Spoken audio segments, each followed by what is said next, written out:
Alô, Fernando Belchior mais uma vez aqui com vocês na sessão Fernando Responde, hoje atendendo o José Vitor de Moura Faveiro, que fez a seguinte pergunta: Fernando, que métodos a gente tem para conhecer a direção das fibras da madeira?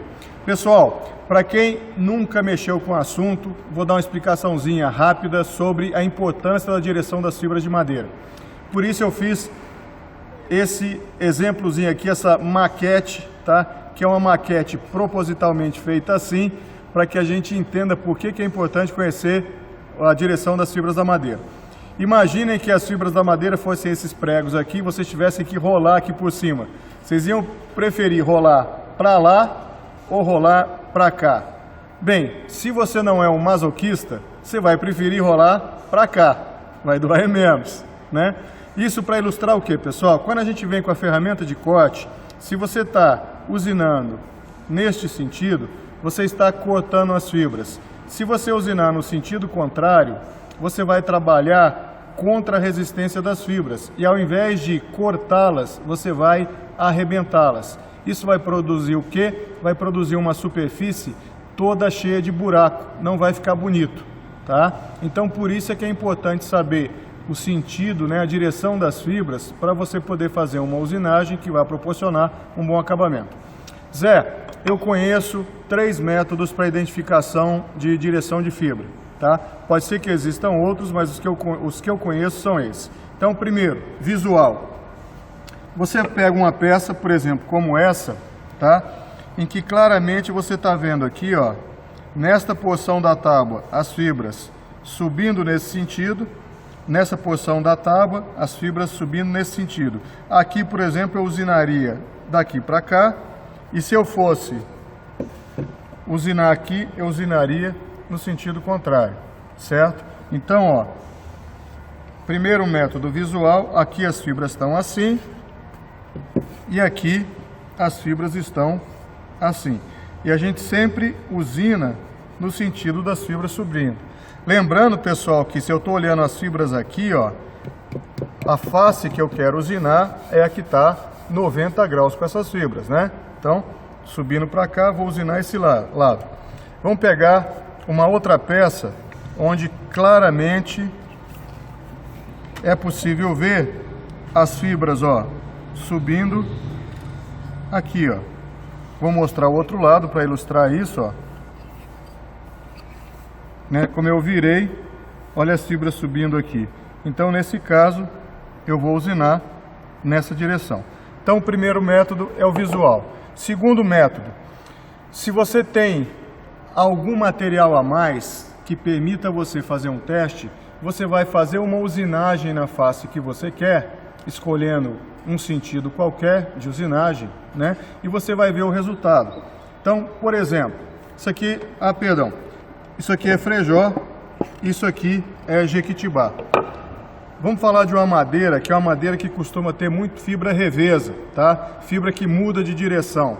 Então esse é um pedaço de cumaru, uma madeira que apresenta muito essa característica. Deem uma olhada nesta face aqui, ó. Então vocês vão ver uma superfície lisa, bonita, a menos dessa área.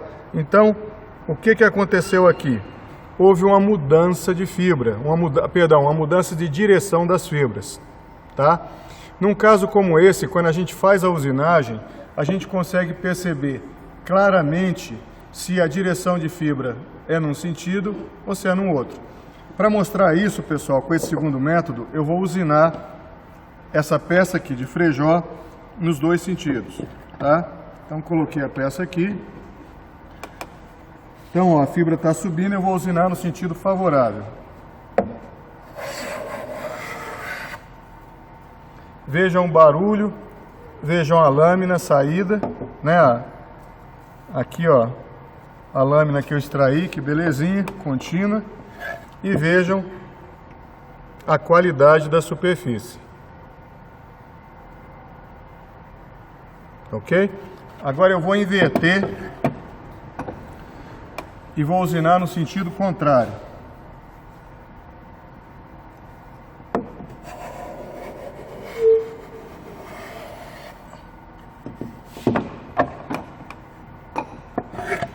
Aqui, pessoal, mesmo sendo o frejol uma madeira muito gostosa de usinar, vocês podem, primeiro, mudou o barulho, eu tive que fazer mais força para fazer a usinagem, mesmo tirando um pouco de lâmina, e aqui, por exemplo, ó, dê uma olhada nessa área aqui, tá?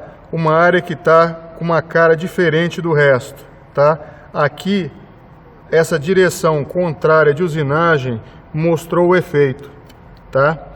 Vou mostrar a mesma coisa nesta peça aqui, ó, de Jequitibá, que eu já tinha usinado.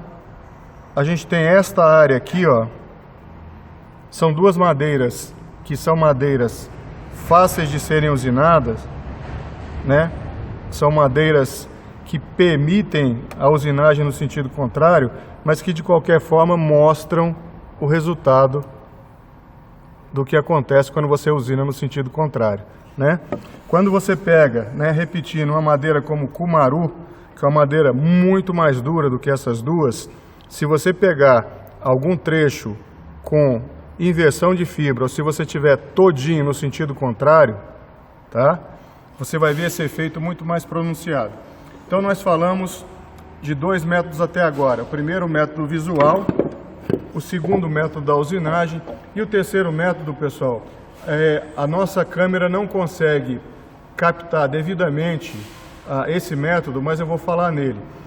Se você tem um desempenho ou um desengrosso, se você passar a madeira no sentido correto, vocês vão ouvir um barulho constante, um barulho uniforme, que é o barulho das facas cortando as fibras no sentido, na direção mais favorável, ou seja, a favor das fibras. Se por outro lado, você colocar a peça a ser usinada com a direção de usinagem, o sentido de usinagem errado, ao invés de vocês ouvirem um barulho contínuo, vocês vão ouvir um crepitar, vocês vão ouvir um barulho como se fosse quando você joga um pedaço de carne, por exemplo, na gordura quente. Isso por quê? Porque ao invés de estarem sendo cortadas, as fibras estão sendo arrebentadas, estão sendo arrancadas, tá? E aí o barulho é bem característico, não é um barulho de corte, é um barulho de alguma coisa sendo arrancada. Como a faca gira muito rápido, pega muita fibra, então a gente ouve esse barulho, parece às vezes um barulho de metralhadora, tá? Um monte de espolcar, assim, um monte de tirinhos, né? Então esse é o terceiro método. Como eu disse, a gente só não vai mostrar aqui porque eu fiz um teste e tanto num barulho quanto o outro fica muito parecido, tá? Mas você está no pé da máquina, você consegue perceber, ok? Muito bem.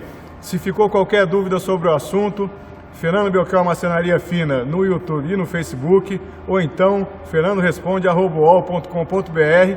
E como eu sempre digo, vamos juntos?